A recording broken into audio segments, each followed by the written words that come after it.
So we are now going to be pinning the middle so we can start working the legs off the body of the cow. What I'm going to do is stand this up, and I'm going to be looking for the center 2 stitches of the body. Here's my stitch marker for my last stitch of the last row. I'm going to be finding an estimated middle starting with the back and putting a pin in that.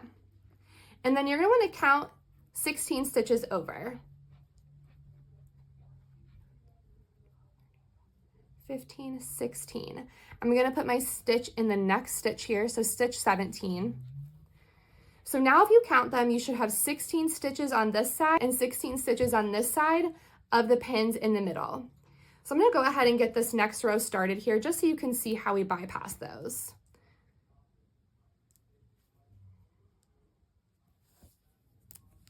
Okay, so I'm going to go ahead and start with my first few stitches of this row.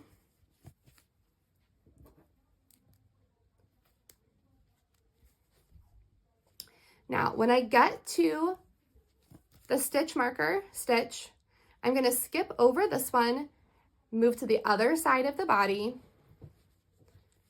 starting over here. So now again, I'm going to bypass this stitch and I'm going to work into the stitch right next to it.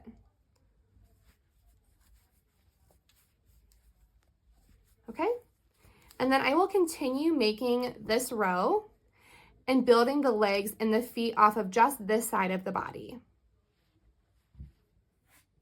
Okay, so I'm going to show you how to stitch into the body for the second leg. So you're going to go ahead and take your crochet hook. I'm going to put this through one of those center stitches that has the stitch marker in it.